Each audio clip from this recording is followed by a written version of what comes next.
Thank you, Atul, for that out-of-the-box idea for testing. Uh, Next up, we have Sushant. He's working as a QA at ThoughtWorks. He's a sports enthusiast and believes that one should live life as the movie Around the World in 80 Days. He'll be talking about mathematics of A/B testing.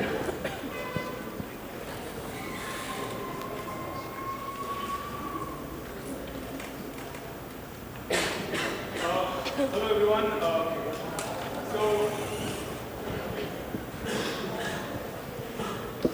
So maths, not a great topic to talk about at this point, towards the end, and especially after the lunch. But yeah, still I'll try and keep it simple. Not go into much of the mathematics. But yeah, you'll find that as we progress during the course of this talk, you'll find it's not only math. There are lots of stuff that you can simply understand without getting into the details of how the formulas work. So basically, the topic, the talk is about the A/B testing. I'm sure most of you must be doing some A/B testing when you have some patch, some change that is ready to go out. When you're planning to roll out the changes in the market, what you do is you take a call based on some metrics. Like you take the call based on how engaging your change is going to be, or is what the impact of your change is going to be when it is eventually rolled out into the market. So to find those metrics out, to decide to take that decision on the data, there is something called as A/B testing. So there are many names. Some call it A/B testing, they call it split testing, and there's another name, say multivariate testing. So these are some of the names. So we'll get into the details and quickly find out what are the most important aspects and the formulas which are involved in calculating these metrics.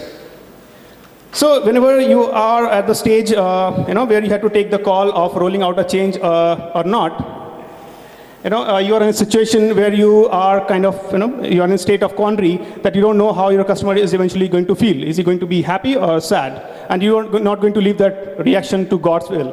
You want some metrics out of it. So the first aspect that we're going to look at is called variation. So what does variation means? So I'll take an example. Suppose you have an app wherein from home page you can make a purchase. Now you have a product app in market, in production, from where there are people who are landing on the page and simply leaving it, and there are some customers who are actually making the purchase. Now there are two set of customers. In a user group, you have two different set of users who are making the purchase and who are leaving the app. Now you see there is a variation. So how variation helps in A/B testing. So what you define as two set of application. The first set is your application in the production, and second set of application where you have applied your change.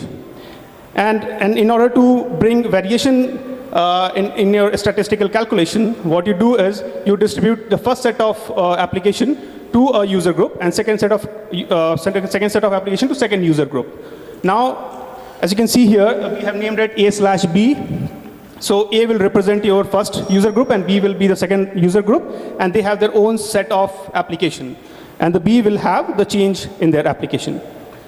Now there's a test variation. So A represents control variation, and B represents test variation. Now, when you are working on defining a variation for A/B testing, there are two factors that you have to keep an eye on. The first is the user base, which you are going to distribute, has to be large enough. Because the user characteristics, which eventually going to decide if your conversion rate has increased or not, has to be balanced across the user group. So if it is a big group, then you can proportionately decide that if user A has the same user characteristics which user group B has. So that's about the variation. And the second important attribute is characteristic proportion. So I talked about it. So you have a large group and you have some characteristic proportion which you have equitably defined. Now that you have defined the variation, the second important aspect is the conversion rate. Now, as I mentioned, there are two set of users. First, who have landed on your page and left, and second, who actually made the purchase. Now, there are simple formulas available which can help you find out the conversion rate. So it's nothing. As you can see, it's a simple formula. The conversion event count was divided by view event count. So now these data are some of the data which you can get from any web analytics tool. And you do the simple mathematics and you can get the conversion rate. And the conversion rate is always denoted by P. It's kind of universal in A/B testing service. So that's how you calculate conversion rate. Now you want also look at what change your conversion rate has created. So it's again, if you can look at you have two test groups. The first is A, the second is V. So you get the difference between the variation and divide it by the first. So you get the change of the variation that your user group have created. So that's the conversion rate. Now the second important aspect when you are really planning to roll out a change is going to be confidence interval. So what are these confidence interval?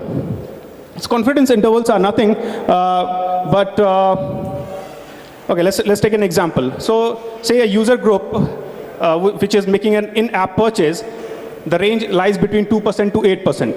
That's the range where your user group is making an in-app purchase.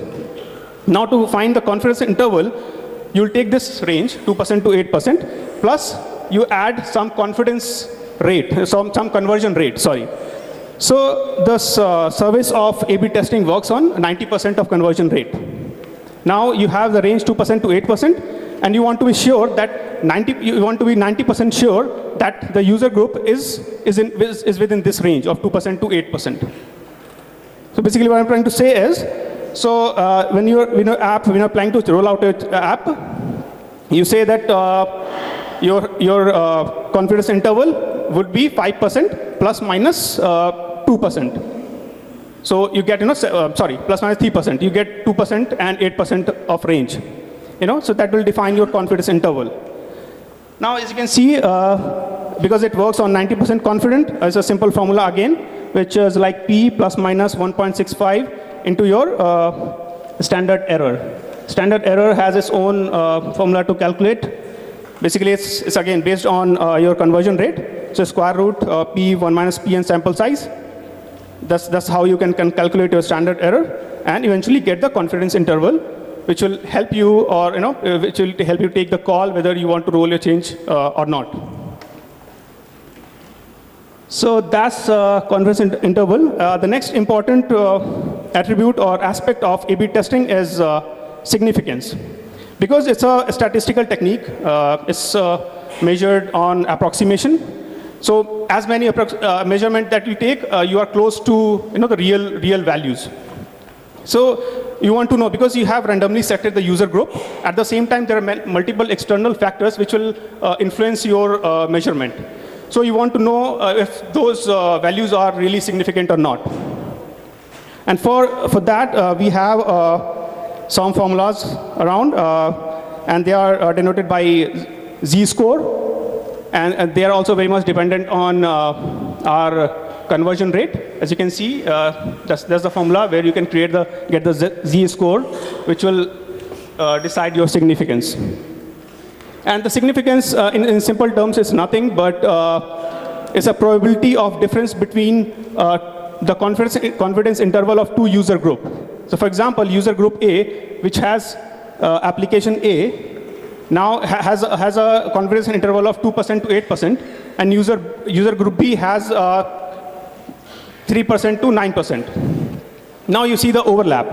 So the larger the overlap is, you'll see that the difference of variation B making, so basically the conversion rate of variation B will be very less. And what does that mean? That means that your application is not going to make a big change in the market once it is rolled out. So that's how the significance is calculated. So these are some of the very important aspects. Some of the attributes which which can be you can recall from top of your head, which are quick and handy.